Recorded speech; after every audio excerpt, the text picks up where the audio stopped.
We're going to mod and soft mod an Xbox now. I'm going to show everybody how to go through changing out the hard drive, and we're probably going to remove the capacitor as well for the clock chip because they can cause damage.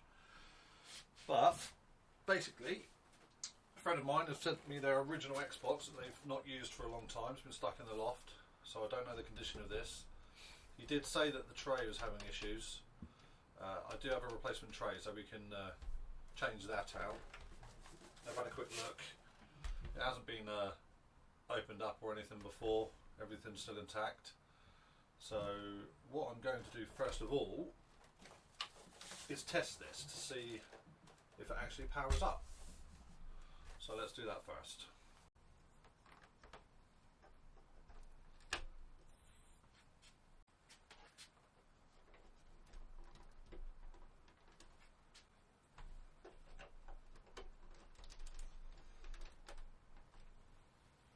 Let's power this up.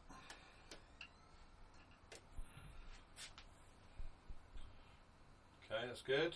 Loading into the Xbox. I would expect to see the Microsoft icon or logo, whatever it is, come up underneath the Xbox there. Because it should have been quicker than this. Maybe we've got a hard drive failure. Yeah, it's not ejecting the drive either. Okay. 7, hard drive. Seeing the hard drive, but not recognising it. Right, so I'm going to take the lid off and see if we can get this to read the drive, because if it's not reading the drive, it's going to be very difficult to soft mod this machine. Right, so the drive wasn't reading. So I've put a new cable in. I've done a few other bits and pieces. But what I did do last was there's a little jumper that sits on the back of the drive in here, and you have to set it to master before you can do the soft mod. And I've just pulled it out slightly so the metal pins connect better, and I managed to get a read out of it. So I'm going to be very careful with this because I think we've got to this hard drive just in the nick of time. Let's turn it on and see if it comes up. You can normally tell it's going to work when the drive here starts making a bit of noise.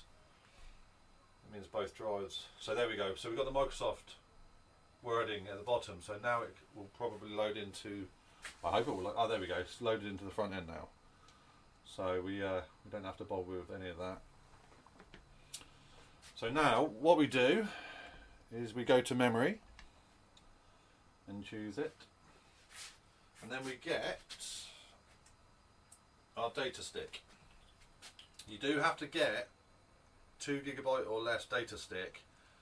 To be honest, the cheapest the better, because these machines because they're quite old, I assume, they don't like new drives. So the cheaper the better. You know, if you've got some old manky data stick that you were given randomly by someone, you'll probably find it'll work. Also had to buy this adapter, which is really cheap on eBay or Amazon. It just allows me to plug into a port here and turns it into a USB. Okay, so now over in the Xbox hard drive console, if we plug in the USB data stick, the Xbox should recognise it as like a faulty card or something like that. So there you go. And it's erased it for us, which is great. Because if we go OK, now up there on the left, oh sorry, up on the top right, sorry, we can see there it is there, Controller 4. If we press A on it, it should be empty. There you go. So now the Xbox has mounted this drive. So we'll unplug and turn off the Xbox, and then we'll go over to the PC on the desktop. So now over on the PC, we plug our data stick in. I'm going to use USB port 2 just because it gives us a little bit of a lower read speed. And you'll get this pop up. Do not format the disk because you'll have to start all over again. So we say cancel to that. As we go into the PC, you'll see the data stick here, but it's unreadable, which is good. So now we have to run a little bit of software. I will put a link in the description, and I will probably create a folder structure and a download file so people can get these in, you know, easy to find places. But to start off with, we want to use Fat Explorer. I'm using the beta version, the latest beta. I think it's beta 23 or something like that. So we'll let this load. Now we go to devices, and there's our generic USB flash drive.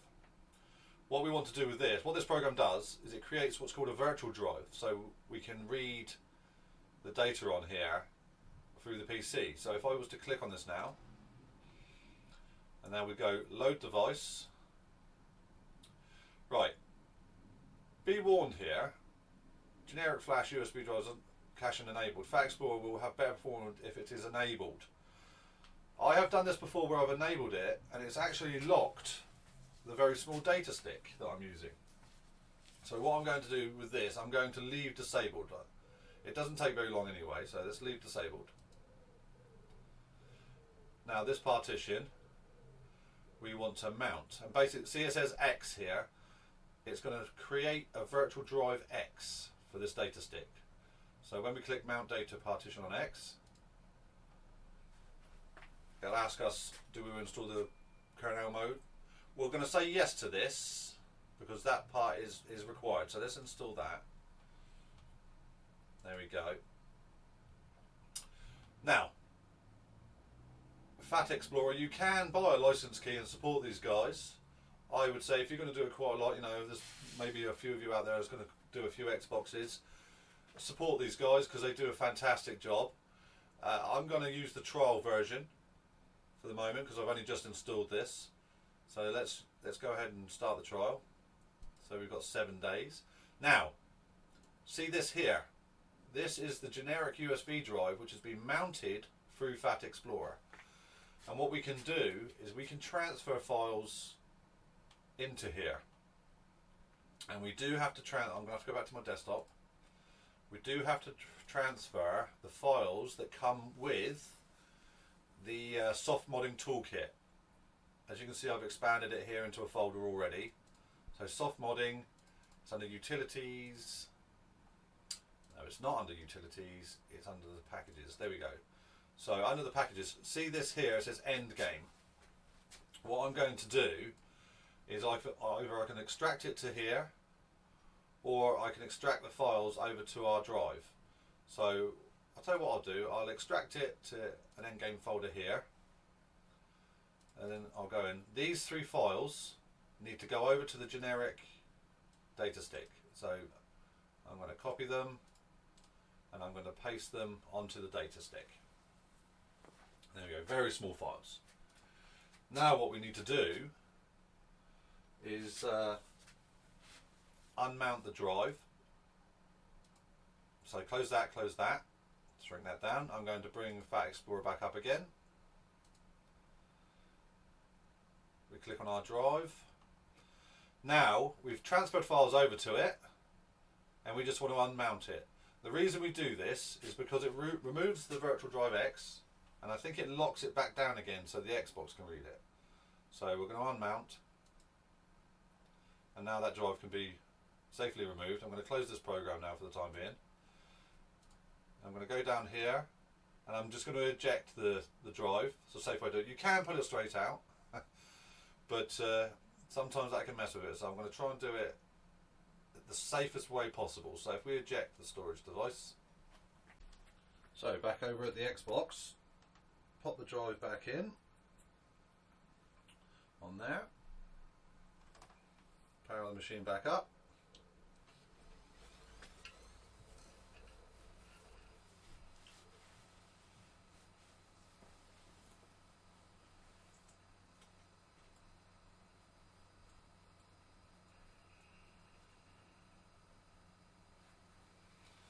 And we pop up to memory.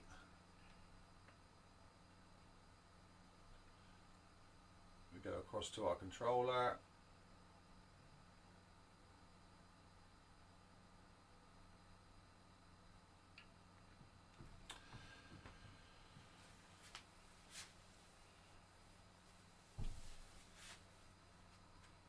Now, see the orange lights blinking on the front of the Xbox? I think that's because of the installation that's going on, so we're just going to wait for that.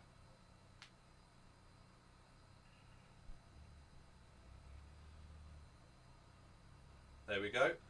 So let's just press A to run the installer.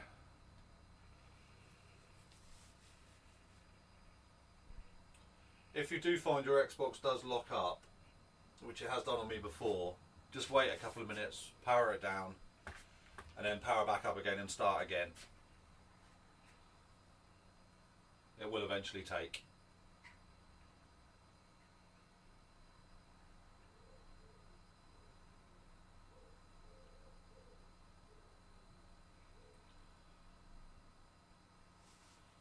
Let's press A again.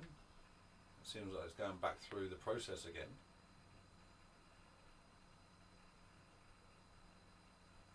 There we go, this one seems a little bit long-winded. I think what it does is it caches and then reloads and then installs. No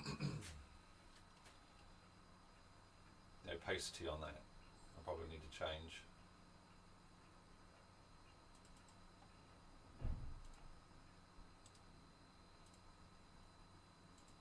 Let's make it a little less opaque.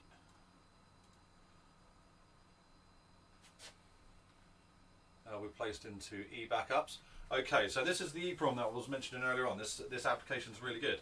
It actually rips the EEProm from this motherboard into a folder onto this drive, which is fantastic. So we can use, you know, if this hard drive ever fails in the future, we can still rebuild a drive because we have the EEProm for the machine.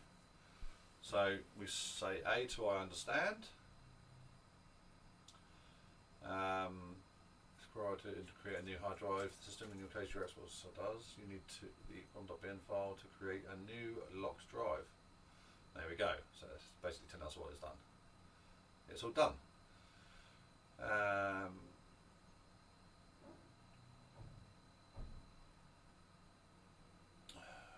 But now I need to restart the Xbox. So when you see the green flubber animation, take the disk out. Okay, so I'm assuming it's talking about the data stick. So we'll say okay to that. Let it reboot. And I'm assuming that's what it means by flubber. So I've taken the data stick out now, so it's not in the machine. And then we'll see what we get. Notice the orange light on the front of the Xbox. I assume if you leave the data stick in, it'll go back through the process again, because it reads the data stick prior to everything else. Right, I can hear the DVD drive spinning. Always makes me nervous when I see a flashing red X.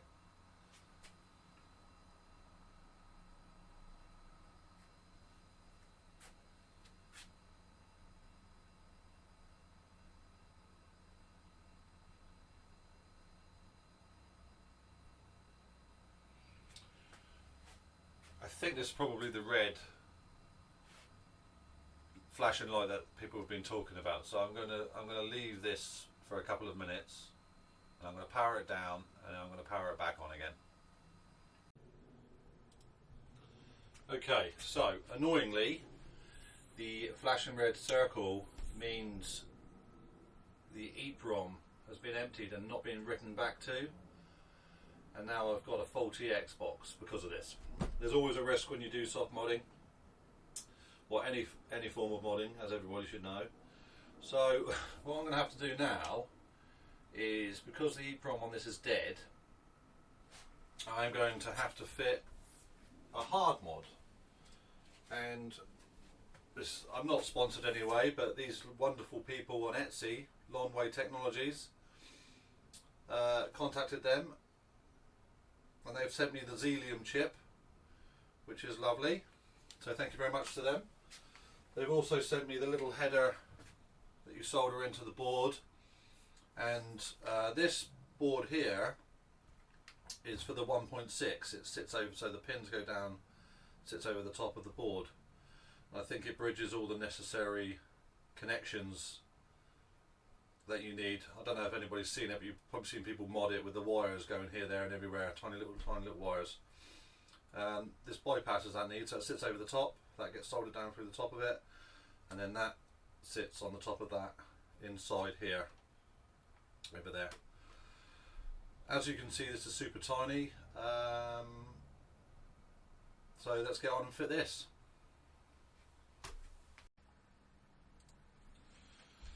Right, clean up a little bit. So the board is out of the case. Let's put a bit of a cloth down. And you probably can't see it very well from that angle, but this is the header we need to put the pins into. If I get a close-up camera of that, let me get the screwdriver. So this is the header we have to go into. We have to ignore the top four on the 1.1s to 1.4. We ignore these and we plug in like there. Okay. The reason we can't do it just yet is because one of the holes has nothing in it, and what they provide you is just a full set. So we do have to pull the fifth pin here from this with a pair of pliers. So we'll do that. And if you're wondering where that is, there's the header for the ribbon cable. There's your graphics chip, and there's that. So what I'm going to do is I'm going to pull the leg out of that and then get it lined up in there. Okay, so I pulled the leg out, as you can see. So now this can sit perfectly in that situation. I'm going to put some tape across the top of this to hold it in place on this side, and then I can flip it over and start soldering. But if I give you a closer look at the chip, you can see exactly where it needs to go and what pins don't get plugged in. There we go. So here's the legs sticking through I was mentioning, so we can solder them. As before, I did say they do provide this small board, and in the 1.6 versions, Microsoft tried to stop you from bypassing this, so they cut a load here, and I believe this helps out bypassing that, so it sits there somewhere on the 1.6 or like that on the 1.6, and it helps you bridge back onto, I think it's that way, it helps you bridge back onto the original strips, because it's very small. As you can probably see, this is the tip of a small screwdriver, and it's quite finicky and small to do. But there we go. So what I'm going to do now is I'm going to solder these in and continue on. Alright, before I start, let's put a little bit of flux onto it.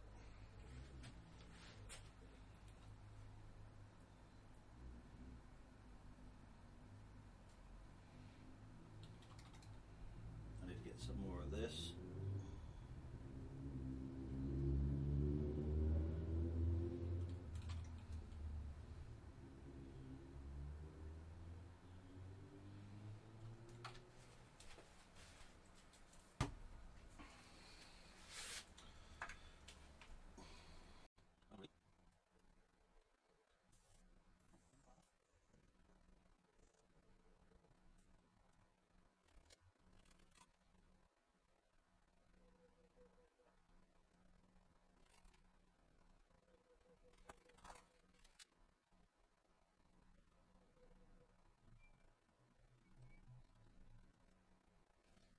Go. What I'm going to do now is I'm going to clean it off with a bit of isopropyl alcohol and go on to the next step.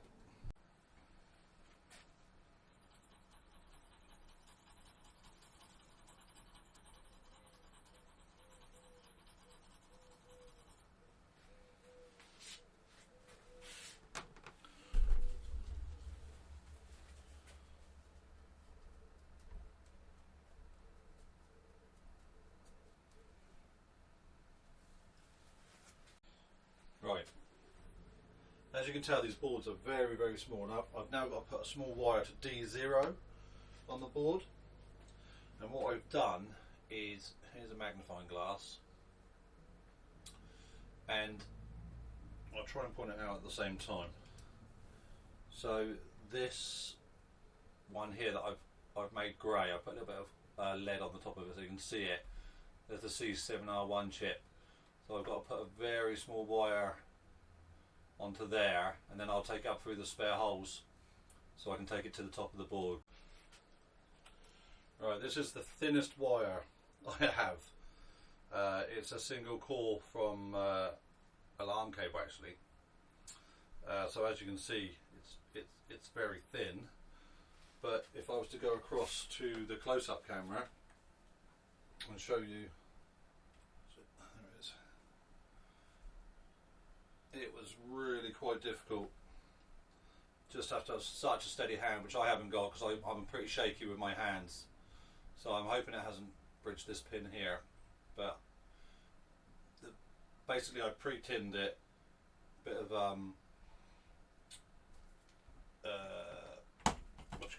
bit of flux on the top of it, and just gently rested the soldering iron on the top of it, held it there for a minute, and then released and still held hold of this, and it seems to be okay. But just be very careful with that. I think you can get some like 0.2mm cord cable, which would be a better thing to get. Maybe I should get some. Maybe I'll do a bit more professional about it. But yeah, so I've used that alarm cable, and it's okay for the moment. Okay, as you can see, I've now routed it through the spare holes at the bottom here, just to keep it nice and clean. And here's the solder joint here. The chip that I'm using, the Open Xenium chip, only needs to have, I think it's D0 taken through. It doesn't need a ground. You can pick up a ground from over here on this chip, this side here, if you need to, and then obviously you can take that through the spare. But we only need, for the Open Xenium chip, to bring that one through. So we'll jump to the other side, plug the board in, and then we can solder this onto the main board. Okay, so the motherboard's the correct way up. What you need to do now is obviously line up the base with the pins. Make sure you collect them properly. Push that into place. So that's that bit done now. And now what I'm going to do is this D0 wire, I'm going to pre-tin this little connector here, and then just solder that onto it.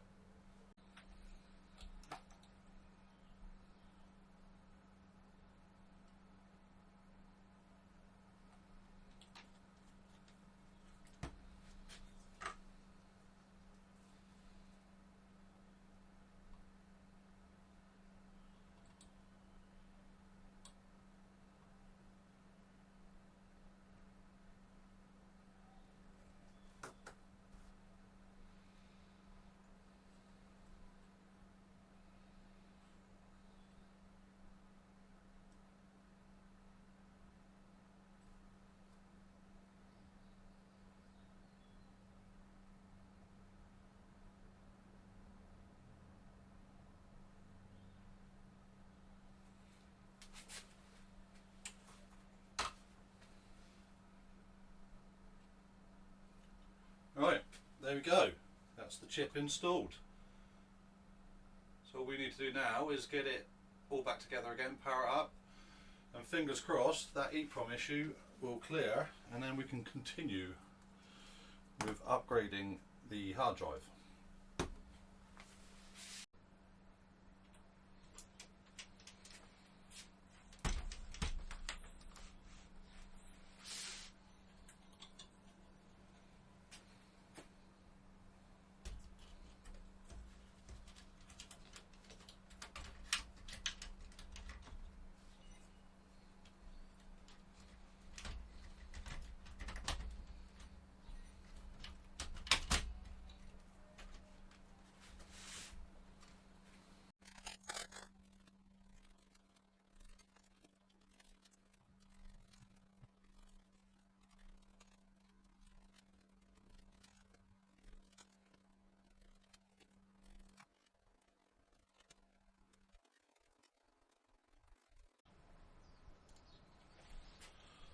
So here's the original 40 pin ribbon that comes with the Xbox. I'm going to upgrade to the 80 pin ribbon because these are only a couple of quid to buy from eBay, and it gives us that little bit of extra speed. So a tiny upgrade.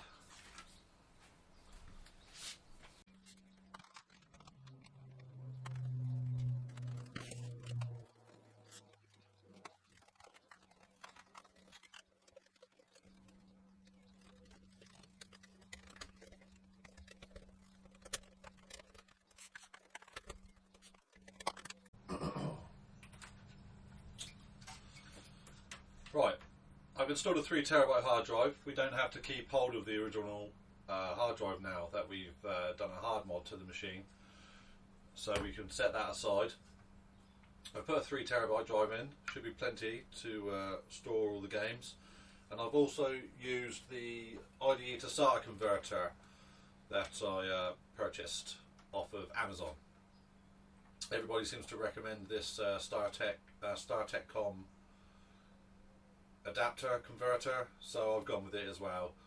It was, I think, about £20–30, but if it does exactly what it should do, then I'm not going to complain too much.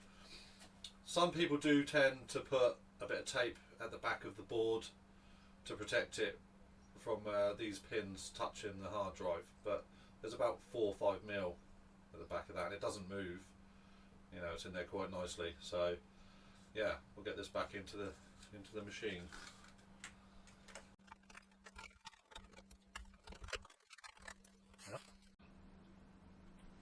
Yeah, so I've just checked the original drive. Because this doesn't have a guide fitted to it, I just have to make sure that the clip is in the correct place.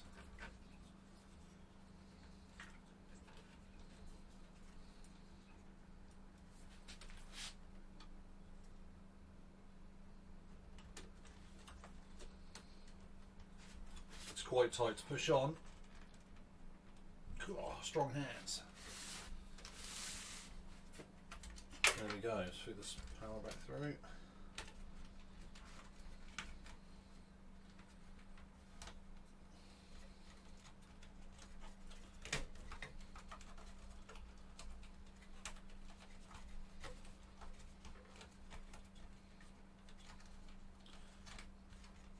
Now just deciding which way to tuck these extra power cables in. I think the adapter actually comes with 2, just in case you've got a soft modded machine, and you can do the hard drive hot swap quite easily without having to bridge or put extra power in or anything like that. So there's that.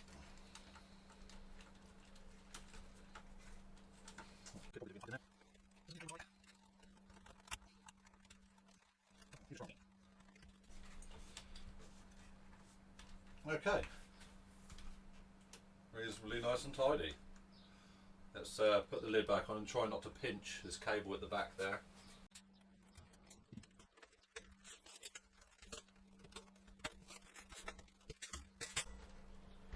This does seem to be in the way.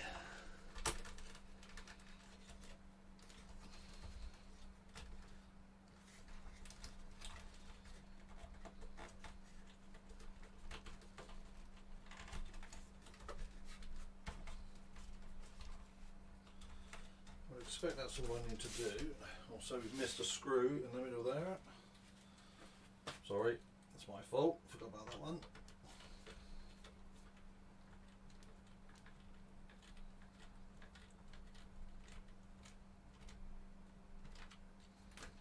And the 2 for the DVD drive as well. God. Crazy.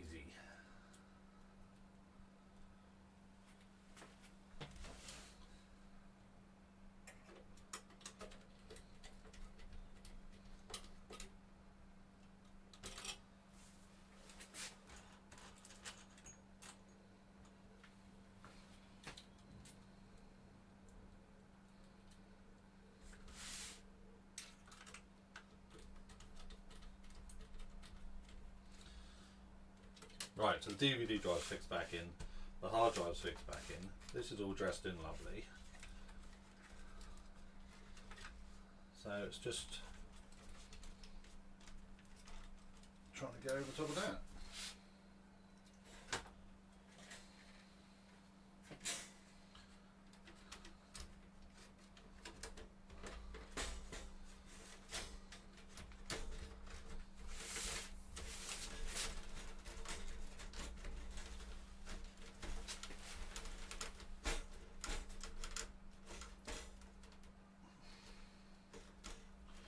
Does appear to be the ribbon cable.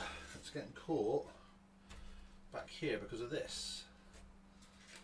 I didn't really want to overly fold this thing out the way, but it's a case of having to there. Look. Let's try that again.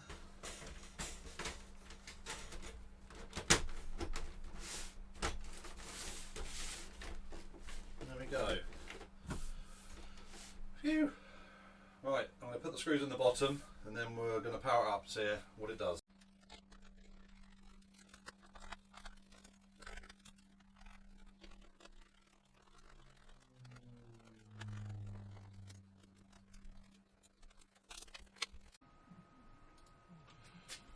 Okay, so now we've got a fresh installation.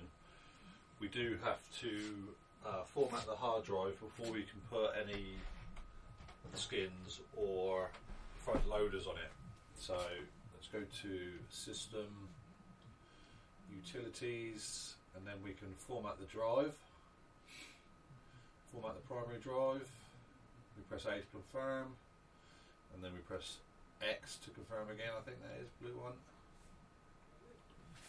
And format has been successful, so we just confirm that.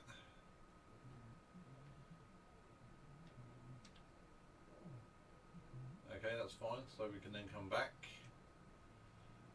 away from that, back up to settings. Okay, so once we're on the desktop, let's run Chrome, and then up in the bar at the top we put in the address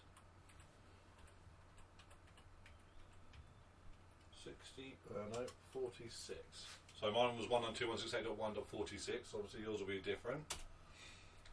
Oh, that's well quick. So we have pretty much everything we had displaying up on the Xbox itself. A few more options there. Let's have a look at downloads. So we can download the EEProm. Should we take... Wow, look. Chrome obviously thinks it's a bad file, but it's just because it's a bin file. So let's open up downloads. Yeah, so there's the EEProm being downloaded. Download BIOS. Cerberus BIOS I think worked. We'll keep that. So we can keep all these files. Download Prometheus, let's try that.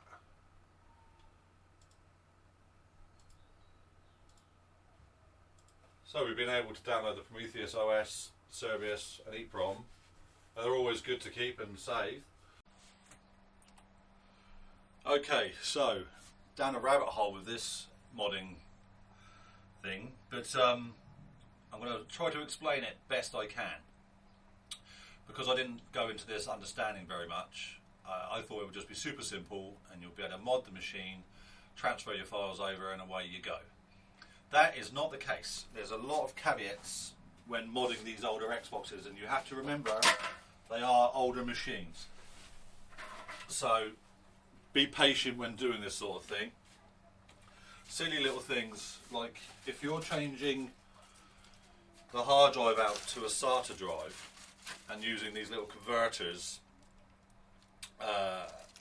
you do have to change, people don't say it, but you do have to change from the 40 ribbon cable up to an 80 ribbon cable, because it doesn't handle the transfer rates properly. So that's your first one, to get your drive to work properly. If anyone's having issues, why is my drive not being seen, that will be it. You have to put an 80 core ribbon cable in, not the standard 40 core that comes with the Xboxes. Okay, so after you get your drive working, you have to format it, whether it be soft modded or hard modded. They're slightly different, but both of them you'll need to format the drive in the front end. And Rocky 5 is a name you'll learn a lot about when modding, because the man has created a hell of a lot of utilities and stuff to do this. It's absolutely fantastic. So I'll put some links in the description for you guys to do that. But with regards to setting the drives up, once you've gone through the function of soft modding or hard modding like I've had to do with this one, all you'll get out of that is the BIOS. You'll be able to get into the BIOS. You won't have anything else, and that's where the dashboards come in. So you've probably heard or seen the words XBMC for gamers, XBMC emulation. There's loads of different front ends, and you have to put that yourself onto the hard drive. So the way I did it was with this one, I failed the soft mod, then I had to hard mod it.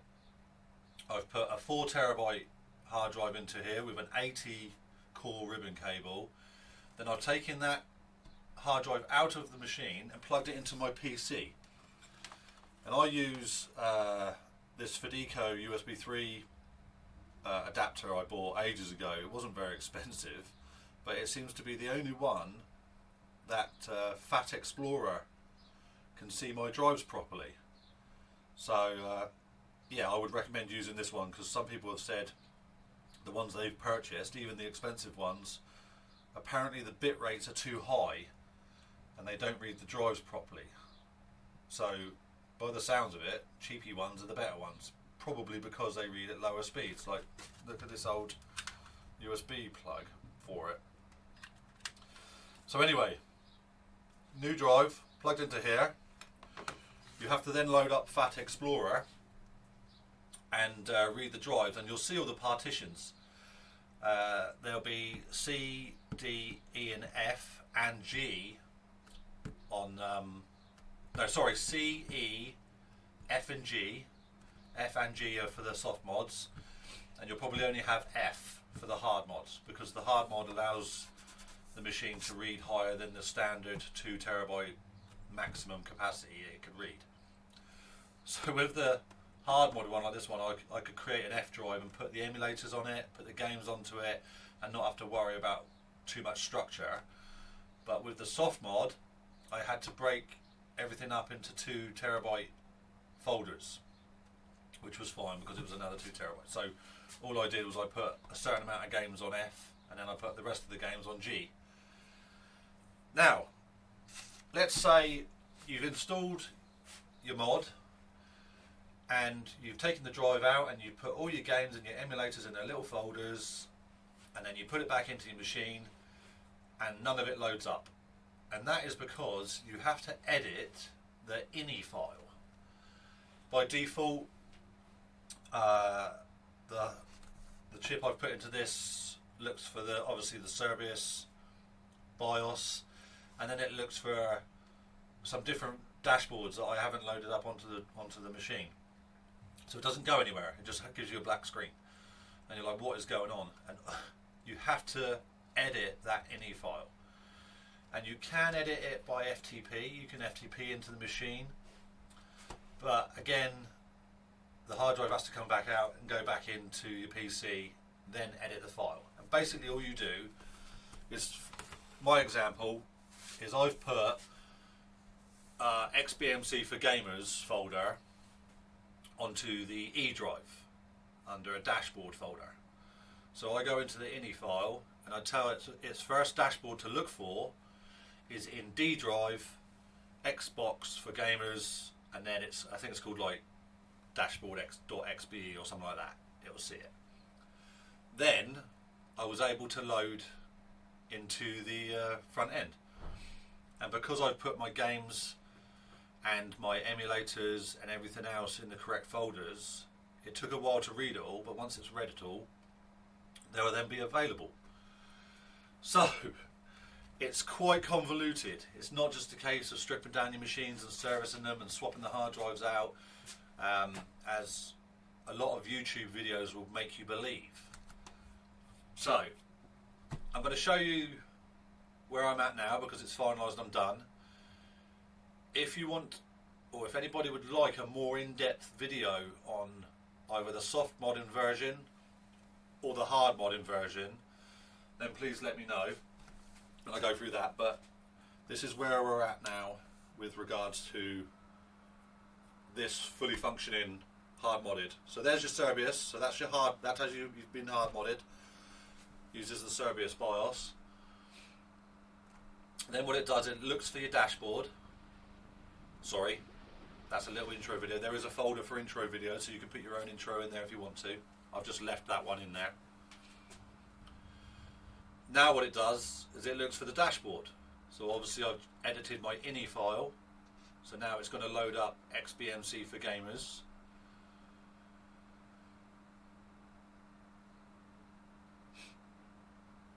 Like I said, don't freak out if nothing happens. So there you go. I've just put inside the XBMC for gamers, it allows you to change the background. So I'll just put an old JPEG file I had for PJskilllz. So if you get to this point where the folder loads up, by default there's a blue background. It all looks a bit strange, but if you're getting to this point, you're halfway there. You've modded your Xbox, you've installed a dashboard. Then what you have to do is you have to install applications. By default, none of this is in here. I think the only thing that's ever in here is that, the NK patcher. But again, Rocky 5 has some files that you just put on a little USB stick and it allows you to run it from the file explorer within here, and it installs these all automatically. It doesn't install all these graphics automatically though. You have to use the Xbox artwork installer either online or offline. Either way, obviously offline it'll take up a little bit more storage space on your drive. It's not very much at all really, and probably the online installer will probably give you the latest versions of all the artwork and everything, because there's loads of custom artwork. What you're seeing in the background is custom artwork. So you've modded. Demos I haven't even bothered putting anything in, just shows blank because I'm not putting any demos in there. There is a lot of homebrew that allows you to download through that application. So this application here is quite important. There's where are we? There's an installer here somewhere. Oh, sorry. Right, it's not there. Where it is, it's actually within. If I press the black button, you can go to settings in actually the XBMC for gamers folder, and that allows you to install additional bits and bobs. Right, as per usual with these Xboxes, sometimes when you come out of a folder, it rereads all the folder structures again, and you think it's locked up. It hasn't. Just give it a little bit of time. Another thing I've learned as well is the RAM on these machines, I think, is 64 by default. You can mod them up to 12080, and some games or homebrew stuff does require the 128 megabytes of RAM that's in them. So I haven't even looked into that yet. I just wanted to get these machines up and running modded to show everybody how to get started with yourself, you know, because a lot of these machines are just sat in people's lofts doing nothing, and it's, to be honest, it's absolutely fantastic being able to have all these emulators and everything running. So yeah, so let's I'll start with the emulators because I know everybody wants to see the games. And the Mega Drive and the Nintendo and the Sega stuff's pretty easy. The main stuff, I will say to you, a lot of you will probably have a massive amount of main bin files, and within this emulator itself you can only have a certain amount of files inside one folder. It creates a ROM folder by default, but what you're going to have to do is, if you want all your ROM files on here, you're going to have to create a ROMs 1 folder, ROMs 2, ROMs 3, ROMs 4, and just start stacking them up into them as best you can. I think I've gone from A to D in folder 1, then obviously E to G and so on. But that allowed me to get all the ROMs from my files onto the Xbox itself. Not every game runs, because this is an older modded version of MAME for the Xboxes specifically. But as you can see there, there's was that Golden Axe? Yeah, that was Golden Axe I loaded. So it does work okay. When it works okay. I'm a little disappointed because Gauntlet didn't function that I wanted. But there's that. So what I'll do is I'll reset. To reset these machines, if you hold the two triggers back and the black button, the Xbox itself resets. So I'll let that reload again back into the BIOS. No, not into the BIOS, into the dashboard, sorry.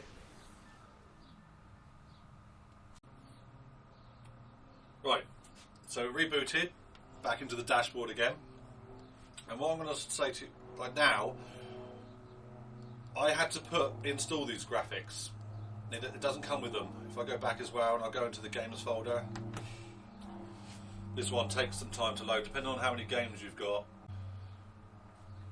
Another side note with regards to putting your games, a lot of you will have XISO files or ISO bin files or whatever. You do have to extract them from that structure because this doesn't see the ISOs. So you have to extract them out with Extract XISO is a program that you use, and basically it turns your ISO file into a folder with all the files inside it, and then you copy that folder over to your games folder on your hard drive. And don't panic like I did.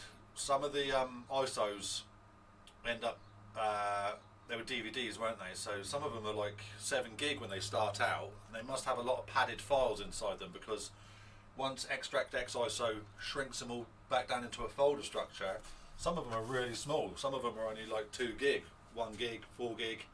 It's random. But don't worry if you think that folder structure is way too small to have come out of that XISO. It's not, it is correct. But let me, before we run through the games. So let's say you've got all your games in that folder, you've got all your emulators in that folder, but when you load them up, they don't look like this. They've got no graphics, nothing.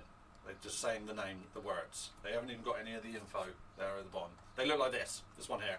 For some reason the Neo Geo Final Burn console doesn't load any art in. I don't know why. I'm going to have a look into that, because that's irritating me. But that's how it looks when you first get it running. Some people will be okay with that. Most people will want all the fancy art and the details and the graphics. And that comes from, back in the applications, the Xbox Artwork Installer. Now you can pre-install a lot of the artwork within XBMC for gamers, but what it doesn't tell you is, let's say I've installed all the artwork for all my games, I've gone into my games folder, and it doesn't look like, there's no graphics. All you'll get is a little, it will look better, but it won't look correct. It will still look very basic. So you may get a graphic, but it won't look like that. It won't have the Xbox banner at the top, and it won't have all the details and everything. And the two things you have to do is, I think it's the white button, and then it's edit and refresh details. And then once you're in there, select refresh all, and then what it will do is it will marry back up the game to its graphics, to its artwork, to its videos, to its details. It takes some time doing it. Like I said, don't rush it, because these Xboxes are very slow. So yeah, then when you come back into it, you get all this fantastic art, and you're like, hey, I'm almost there. So I'm going to go to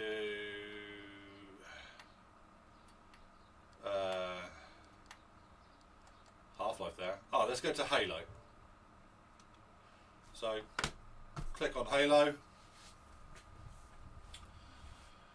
and it should load into the game. There we are. So this video has taken me a few weeks to record and put together, and all I wanted to do was mod my Xbox.